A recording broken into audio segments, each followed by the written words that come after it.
উৎপাদন বাংলাদেশ নিরাপদ খাদ্য।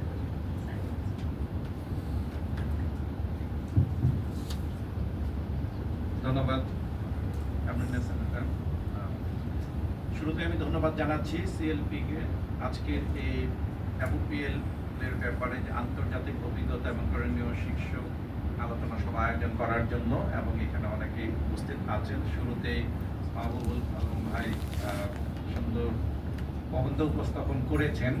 উনি আন্তর্জাতিক যে অভিজ্ঞতা, সেই অভিজ্ঞতার আলোকে আমরা আমাদের যে এফওপিএল যেটা সংযোজন হচ্ছে সেটা আমরা কিভাবে বাস্তবায়ন করতে পারি, এবং আমাদের অ্যাকচুয়ালি যারা এই কাজটা করবে, মানে এই তো মোড়কাবদ্ধ খাদ্য লেবেলিং প্রভিধান মালা এটা সংযোজন হচ্ছে, এবং এটা মেইনলি ইন্ডাস্ট্রিতে যারা খাদ্য উৎপন্ন করে ফাইনাল স্টেজে তারাই ব্যবহার করবে, এবং তাদের সাথে আমরা আমাদের বিভিন্ন চ্যালেঞ্জ রয়েছে সেটা কিভাবে মোকাবেলা করবো বা কী কী সমস্যা আসতে পারে।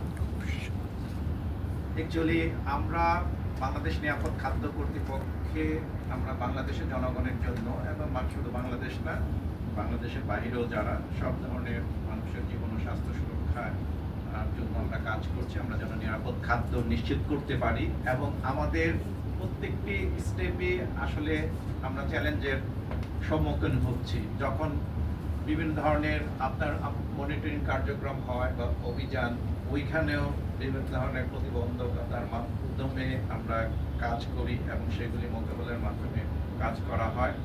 এছাড়া আপনারা জানেন, শুধু মোড়কাবদ্ধ খাদ্য লেবেলিং প্রভিধান মালা না, আরও বিভিন্ন ধরনের প্রভিধান মালা বাংলাদেশ নিরাপদ খাদ্য কর্তৃপক্ষ প্রণয়ন করেছে। এখন পর্যন্ত আমরা 13টি প্রভিধান মালা আপনার চূড়ান্ত করেছি, যেগুলির কার্যক্রম চলছে, যেমন কেমিক্যাল কন্টামিনেন্ট, মাইক্রোবায়োলজিক্যাল যে দোষক, তারপরে সম্পত্তি রেজিস্ট্রেশন এবং লাইসেন্সিংয়ের প্রবিধানমালা চূড়ান্তকরণের কাজ হচ্ছে। এছাড়া একটা হচ্ছে প্রিবায়োটিক প্রোবায়োটিকের উপর, যেটা শুধু ব্যবসায়ী না, এখানে আবার দুই ভাগ আছে। আপনার কিছু ব্যবসায়ী এটার পক্ষে, কিছু বিপক্ষে, সরকারি লেভেলও কিছু সরকারি অধিদপ্তর এই আমাদের প্রবিধানমালার পক্ষে, আবার অন্য অধিদপ্তর বিপক্ষে। এটা তো যাই হোক, এবং আমি আনোয়ার ভাই আমার সম্বন্ধে একটু বলেছেন। অ্যাকচুয়ালি ওনার সাথে আমরা দীর্ঘদিন ধরে কাজ করছি। এই যে অসংক্রামক রোগের কথা বলা হলো, ক্যান্সার, ডায়াবেটিস, তারপরে আপনার আরও যে কার্ডিওভাস্কুলার ডিজিজ, এগুলি নিয়ে আমি অনেক বছর ধরে গবেষণা কাজ করছি, এবং ওনাদের সাথে অ্যাকচুয়ালি অ্যান্টি ডায়াবেটিক মেডিসিন ডেভেলপমেন্টের জন্য আমি অনেক বছর ধরে কর্মরত। এছাড়া আমার পিএইচডি গবেষণা ছিল অ্যান্টি ক্যান্সার ড্রাগ যেন আমি ডেভেলপ করতে পারি। তো তখন আমার কাজের উদ্দেশ্য ছিল যে ডিজিজ ম্যানেজ করা এবং কিভাবে ট্রিটমেন্ট করতে পারি, এবং এগুলি অনেক ব্যয় সাপেক্ষ। আপনারা সবাই জানেন, ট্যাক্সল একটি ড্রাগ তৈরি করাই হচ্ছে যে প্রায় 20 বছরের মতো লেগে যায়, যেটা থিওরিটিক্যালি সবাই বলে। ভাইরাস, আমরা এই যে অসংক্রামক রোগ, এগুলো আমরা যদি সচেতন থাকি তাহলে আমরা প্রিভেন্ট করতে পারি, যেটা WHO নেতৃত্বে বিভিন্ন মন্ত্রণালয় এই সংক্রান্ত কাজ করছে, এবং গত যে আপনার সরকার ছিল তারাও অসংক্রামক রোগ নিয়ন্ত্রণের জন্য বিভিন্ন ধরনের পদক্ষেপ নিয়েছে, এবং 35টি মন্ত্রণালয়ে একটা জয়েন্ট ডিক্লারেশন হয়েছিল। এবং বর্তমান সরকারেরও আপনার তাদের যে নির্বাচন ইশতেহার, সেখানেও আছে কিভাবে অসংক্রামক রোগ তারা নিয়ন্ত্রণ করতে পারে, প্রিভেন্ট করতে পারে। এবং আপনার ওই যে ভেজাল, আমরা যেহেতু খাদ্যের সাথে সংশ্লিষ্ট, এবং আমাদের নর্মালি আমরা মোটামুটি জানি যে খাদ্যে বিভিন্ন ধরনের দূষক আসে, পেস্টিসাইড থেকে শুরু করে, এখানে যারা উপস্থিত মোটামুটি সবাই জানে। এছাড়া আমাদের আরেকটি সমস্যা, সেটা হচ্ছে যে বিভিন্ন ধরনের অ্যাডাল্টেরেন্ট দেওয়া হয়, যেটা উদ্দেশ্যকৃতভাবে খাদ্যে সংযোজন করা হয়। এছাড়া আপনার রেগুলেশন আছে, ইন্ডাস্ট্রির লোকজন আপনার তারা বিভিন্ন ধরনের এডিটিভস ব্যবহার করে, কিন্তু সেই এডিটিভসের মাত্রা আবার অনেক বেশি থাকে। এটা এক ধরনের সমস্যা। অনেক অনুমোদিত এডিটিভসও ব্যবহার করে, যেগুলি জনস্বাস্থ্যের জন্য হুমকি স্বরূপ। তো অনেক ধরনের অ্যাকচুয়ালি আলোচনার সুযোগ আছে, তবে আমরা এইখানে মেইনলি বর্তমানে শুধু বাংলাদেশ না, সারা বিশ্বেই যে 3টি নিউট্রিয়েন্ট, যে নিউট্রিয়েন্টের গুলোকে বলা হয় nutrient of concern, sugar, salt এবং saturated fat including trans fat এগুলো নিয়ে কাজ করছে। এবং বর্তমানে বিশ্বের উন্নত অনুন্নত প্রতিটি দেশেই ওই যে আল্ট্রা প্রসেস ফুড, এই যে আল্ট্রা প্রসেস ফুডের প্রভাবে যে বিভিন্ন ধরনের আমরা রোগের সম্মুখীন হচ্ছে, যে রোগগুলো এখানে আজকে সকাল থেকে আলোচনা করা হয়েছে, আপনার অসংক্রামকের কথা, এই অসংক্রামক রোগের প্রিভ্যালেন্স বাড়ছে এবং অনেকেই এখানে বিভিন্ন ধরনের ডাটা দিয়েছেন। আমি অ্যাকচুয়ালি যেহেতু লাঞ্চের টাইম কিছুক্ষণের মধ্যে শুরু হবে, আমি এইগুলি আর বলবো না, যত সংক্ষেপে একটু বলার চেষ্টা করব। তো প্রবিধান মালার কথাই বলি, অ্যাপ্রোপ্রিয়েট এখানে দুইটা জিনিস, সেটা হচ্ছে যে মোড়কাবদ্ধ খাদ্য লেভেলিং প্রবিধান মালা আমাদের অলরেডি 2017 ছিল, যেটা নিয়ে আমরা কাজ করছি এবং এই প্রবিধান মালা নিয়েও বেশি কিছু বলার নাই, যেহেতু আমরা এখানে যারা উপস্থিত বিভিন্ন সময়ে এই প্রবিধান মালার ব্যাপারে আমরা জেনেছি বা কি থাকে, আমার একটু আগে মামুন সাহেব বললেন, এবং ওনাদেরও বিএসটি এর আপনার মোড়কাবদ্ধ খাদ্য লেভেল প্রবিধান মালা আছে। শুধু খাদ্য না, আরো যে অন্যান্য যে আপনার প্রোডাক্ট, নন ফুড প্রোডাক্ট, সেগুলোর জন্য। এখন অ্যাকচুয়ালি এই শব্দটা আমি বিএফএস এ আসার পরেই ইউজ করা, যদিও আমরা র্যান্ডমাইজ অর্থাৎ র্যান্ডম স্যাম্পলিং শব্দটা ব্যবহার করি, যেহেতু আমি গবেষণা করি, কিন্তু দৈব চয়নে, হ্যাঁ, এই শব্দটা বর্তমানে এটার বাংলা প্রবিধান বলা চলে। অ্যাকচুয়ালি গত বছর এবং অনেক আগে থেকে, কয়েক বছর আগে থেকে বাংলাদেশ নিরাপদ খাদ্য কর্তৃপক্ষ যে প্রবিধান মালাগুলো আছে সেগুলি আরো আধুনিক, ওই যে কোডেক্সের কথা এখানে বিভিন্ন পারপাসে বলা হলো, অথবা পার্শ্ববর্তী দেশ তাদের যে প্রবিধান মালা আছে তাদের সাথে হারমোনাইজ করা হচ্ছে। সেটা হচ্ছে যে আমাদের যে আন্তর্জাতিকভাবে বাণিজ্যকে আমরা যেন আরো সুদৃঢ় করতে পারি, আমদানি রপ্তানি ব্যাপারগুলো স্ট্রেনথেন করতে পারি, সেজন্য অনেক প্রবিধানগুলো হারমোনাইজ করা হচ্ছে। এর মধ্যে একটা মোড়কাবদ্ধ খাদ্য লেভেলিং প্রবিধান মালা। তো গত বছর শুরুতে এই প্রবিধান মালাটা প্রায় চূড়ান্ত করছিলাম। এর আগে 2023 সালে ওয়ার্ল্ড ট্রেড অর্গানাইজেশন WTO যেটা নিয়ম অনুসারে যে কোনো দেশ যদি প্রবিধান মালা প্রণয়ন করে, যেহেতু বাণিজ্যের ব্যাপার আছে, ওয়ার্ল্ড ট্রেড অর্গানাইজেশনে নোটিফাই করতে হয়, আমরা করেছি। তারপরে আমরা এটা চূড়ান্ত করছিলাম। ওই সময়ে ওই যে ওয়ার্ল্ড হেলথ অর্গানাইজেশন বা স্বাস্থ্য মন্ত্রণালয়, যিনি আমাদের পাশে যে সহকর্মী যিনি বসে আছেন, উনি বলছিলেন যে স্বাস্থ্য মন্ত্রণালয়ের সাথে কোনো সমন্বয় করা হচ্ছে না বা কাজ করা হচ্ছে কিনা। স্বাস্থ্য মন্ত্রণালয় তারা ওই যে আপনার বলে যে স্বাস্থ্য রক্ষা, অসংক্রামক রোগ নিয়ন্ত্রণে চিনি, লবণ ও স্যাচুরেটেড ফ্যাট যুক্ত খাবার ও পানীয় মোড়কে চিনি, লবণ, স্যাচুরেটেড ফ্যাট গ্রহণ সম্পর্কিত সতর্কবার্তা প্রণয়ন করতে হবে। এটার জন্য আমরা জানি যে কোনো জিনিস আপনার প্রণয়ন করা, সরকারের বিভিন্ন দপ্তর এটার সাথে ইনভলভ, আন্তঃমন্ত্রণালয় যে আপনার স্টেক হোল্ডার কনসালটেশনের ব্যাপার আছে, মন্ত্রী পরিষদে পাঠাতে হয়। তারপরে গত বছর যেহেতু উপদেষ্টা পরিষদ ছিল, তাদের যে সভা, ওইখানে অনুমোদন করা হয়, এই জিনিসগুলো সংযোজন করা হবে। সো আমি ডেট ওয়াইজ বলছি না। তারপরে তারা আপনার সরকার ওই যে কি বলে স্বাস্থ্য পরিবার কল্যাণ মন্ত্রণালয়কে দায়িত্ব দেয়, এবং তাদের নেতৃত্বেই এই যে ফ্রন্ট অফ প্যাক লেভেলিংটা যেন আমরা প্রণয়ন করি। আপনার তারা বেশ কয়েকটা মিটিং করে, এবং সেকেন্ড মিটিং এ তাদের, ওই মিটিং এ আমি উপস্থিত ছিলাম, আপনার এর মধ্যে তারা আবার বাণিজ্য মন্ত্রণালয়ে পাঠায় এই ফ্রন্ট অফ প্যাক লেভেলিংটা সংযোজন করা যাবে কিনা। বাণিজ্য মন্ত্রণালয়ে একটা মিটিং হয়, পরবর্তীতে আপনার স্বাস্থ্য মন্ত্রণালয়ের সেকেন্ড মিটিং এ তারা বলে যে একটা যেন কমিটি করা হয়, এবং সেই কমিটি টেকনিক্যাল ওয়ার্কিং গ্রুপ করা হয়। সেইখানে বাংলাদেশ নিরাপদ কর্তৃপক্ষের যে সম্মানিত চেয়ারম্যান ছিলেন, ওনাকে আহ্বায়ক করে, ওইখানে বিএসটি সদস্য ছিলেন, ওয়ার্ল্ড হেলথ অর্গানাইজেশনের, তারপরে আপনার আরো যে বাণিজ্য মন্ত্রণালয়, বিসি, বিভিন্ন মন্ত্রণালয়ের বা বিভাগের সদস্য ছিলেন, এবং তারা দুইটি আপনার মিটিং করেন, এবং ওইখানে ওই যে ন্যাশনাল হার্ট ফাউন্ডেশনের প্রতিনিধি ছিলেন, এবং তারা, আমরাও ছিলাম নন মেম্বার হিসাবে। যেটা সামিনা আপা বলেছেন যে আমরা ইভেন্ট রাত 8টা-9টা শুধু ওনাদের সাথে না, ইভেন্ট ডক্টর আবরার আছে, ওনাদের সাথে আমরা প্রতিনিয়ত 24 আওয়ার্সে আমরা একটা কানেকশনের মধ্যে ছিলাম।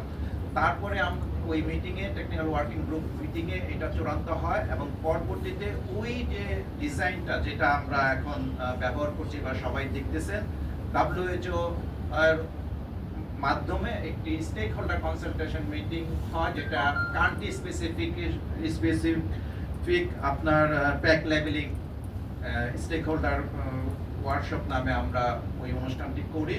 সেটা 23 অক্টোবর 2025।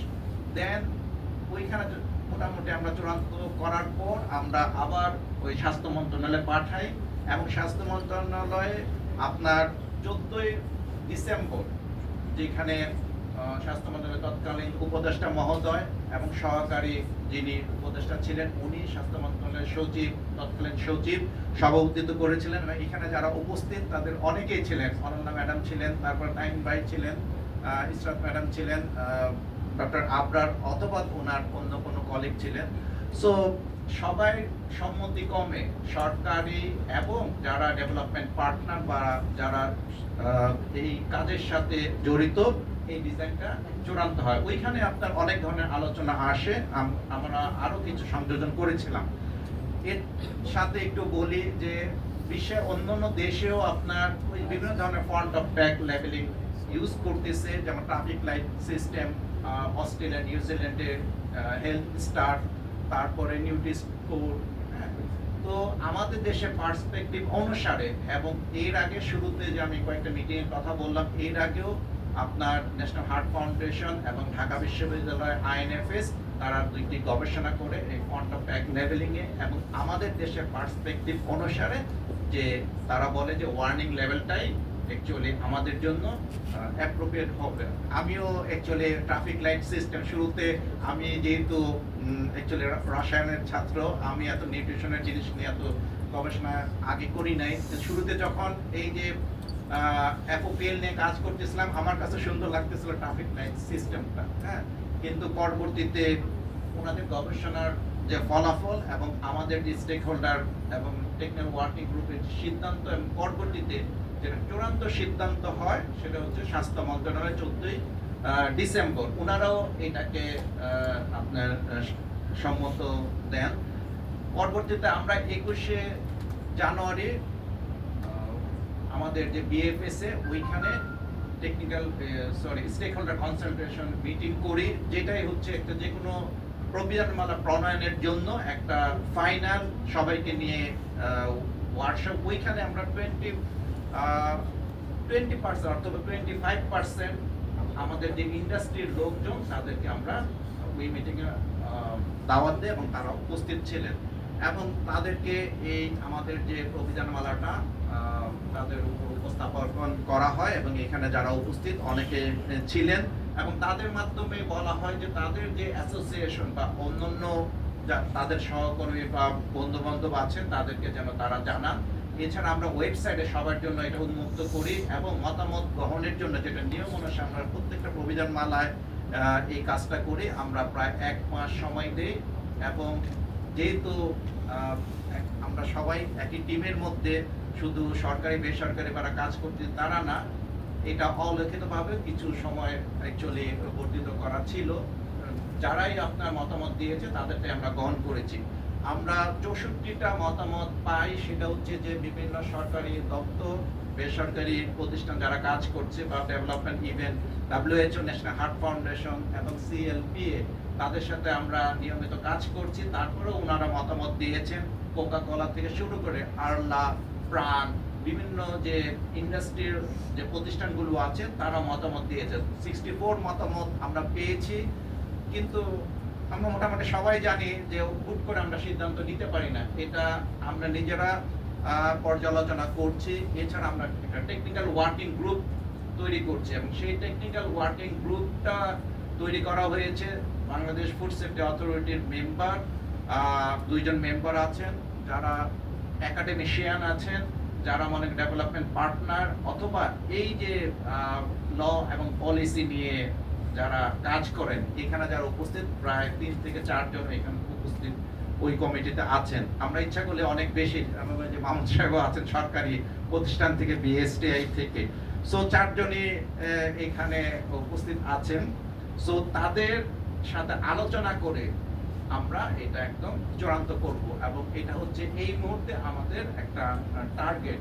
হ্যাঁ, এই যে সরকারের যে 180 দিনের যে কর্ম পরিকল্পনা, সেই কর্ম পরিকল্পনার প্রায়োরিটি লিস্টে এটা আছে। আমাদের প্ল্যান হচ্ছে যে এই মাসে আমরা হয়তো 29 তারিখে একটা মিটিং করব, আগামী মাসে 15 তারিখের মধ্যে যেন আমরা এই চূড়ান্ত আপনার প্রবিধান মালাটা নিয়ম অনুসারে বাংলাদেশ নিরাপদ খাদ্য কর্তৃপক্ষ আপনার খাদ্য মন্ত্রণালয়ে পাঠাবে, যেহেতু এটা খাদ্য মন্ত্রণালয়ের অধীনে। খাদ্য মন্ত্রণালয় আপনার ওই যে আইন মন্ত্রণালয়ে পাঠাবে ভেটিং করার জন্য, এবং তারা যখন এটা চূড়ান্ত সিদ্ধান্ত দিবে তারপরে গেজেট নোটিফিকেশন হবে, এবং গেজেট নোটিফিকেশনের সিগনেটরি হচ্ছে যে বাংলাদেশ নিরাপদ খাদ্য কর্তৃপক্ষের সম্মানিত চেয়ারম্যান। আজকে আমাদের আগের যিনি চেয়ারম্যান জনাব জাকারিয়া এটার সাথে খুবই অনেক পরিশ্রম করেছেন, কিন্তু ওনার যেহেতু প্রমোশন হয়েছিল, উনি সচিব পদে পদোন্নতি পান, যার জন্য নিয়ম অনুসারে উনি অন্য জায়গায় পদায়ন করা হয়।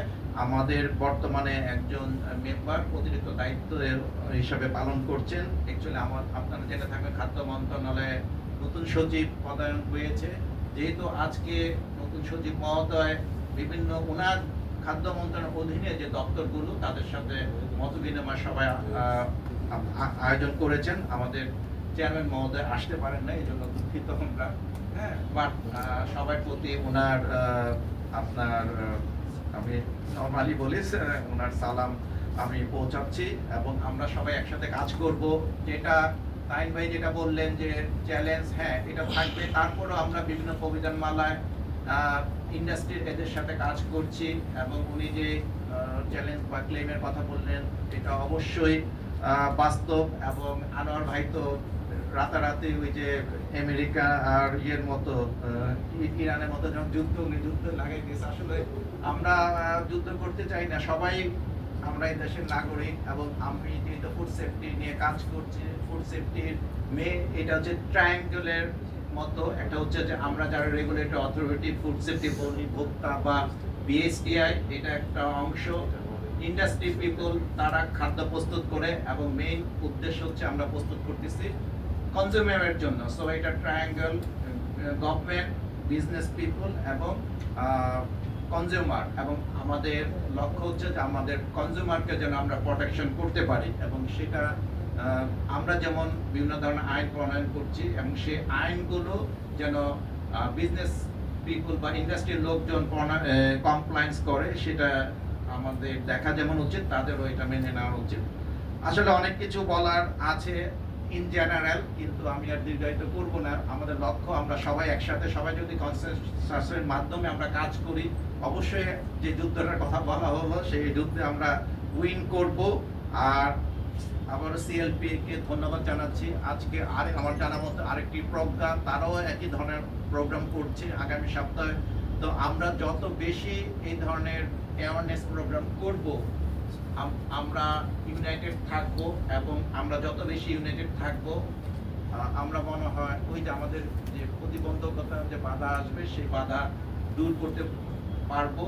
কারণ এটা অবশ্যই আমরা সবাই জানি যে ইন্ডাস্ট্রি লোকজন তারা আপনার চেষ্টা করবে এইটা যেন বাস্তবায়ন না হয়, অথবা তারা কজ দেখাবে যে যত ডিলে করা যায়। ইউজুয়ালি তারা প্রত্যেকটি প্রবিধান মালায় 6 মাসের জায়গায় 1 বছর 2 বছর, অনেকে অলরেডি আমরা মতামত পেয়েছি যে 3 বছর যেন ডিলে করা হয়। তো সেটা আমরা করব না। আমাদের নিয়ম অনুসারে আমরা 6 মাস রাখি। যদি এক্সপার্ট কমিটিতে যারা এখানে উপস্থিত 4 জন আছেন, তারা নিয়ে আমরা মিটিং করব। তারা যদি মনে করেন যে পার্সপেক্টিভ অনুসারে আমাদের দেশের যে কিছু কিছু ব্যাপার আছে, যদি 1 বছর, তাহলে আমরা 1 বছর হয়তো এক্সটেন্ড, মানে গ্যাজেট নোটিফিকেশনের পর আমরা 1 বছর পর থেকে কার্যকরী করব। সবাই শেষে আবার একজন এখানে উপস্থিত বলছে যে কোডেক্সের কথা। আসলে কোডেক্সে যে আরো কয়েকজন এটার সম্বন্ধে বলেছে, কোডেক্সেও আছে যে এই যে ফন্ট অফ প্যাক লেভেলিংটা আসলে সংযোজন করা যায়, সেটা ম্যান্ডেটরি হতে পারে অথবা ভলান্টারি হতে পারে। এটা ডিপেন্ড করতেছে ওই দেশের হ্যাঁ ওই কান্ট্রি স্পেসিফিকেশনের উপর। এবং ওয়ার্ল্ড হেলথ অর্গানাইজেশন প্রতিনিধি উনি বলছেন যে তাদের যে কিছু গাইডলাইন আছে, আমরা আসলে সেই গাইডলাইন অনুসারে এটা চূড়ান্ত করেছি আর কি। তো সবাইকে ধন্যবাদ জানাচ্ছি এবং আমাদের এই তৎপরতা কার্যক্রম অব্যাহত থাকবে এবং সবার কাছে দোয়া চাই যে আমরা আর ওই যে আইনের লোকজন আছেন, আমি এটা পার্সোনাল আমি যখন একা থাকি বাসায় থেকে আমি মনে মনে ভাবি যে যেহেতু আমিও এটার সাথে সংশ্লিষ্ট, আমার নামে হয়তো বা ব্যবসায়ীরা কোনো একটা কেস দিয়ে দেবে। ইউজুয়ালি খাদ্য সচিব এবং খাদ্য বিএফএস এর চেয়ারম্যান মহোদয়ের নামে কেস দেয় কি যে কোনো ব্যাপারে। হ্যাঁ, এখন হয়তো আমার নামে। ধন্যবাদ সবাইকে। অবশ্যই আমি এই কথাটা বলতে চাচ্ছিলাম, আনোয়ার স্যারের সাথে বলে দিলেন যে আমরা সবাই আপনার পক্ষে লড়বো, ইউনাইটেড থাকতে হবে। আমি এখন সভাপতি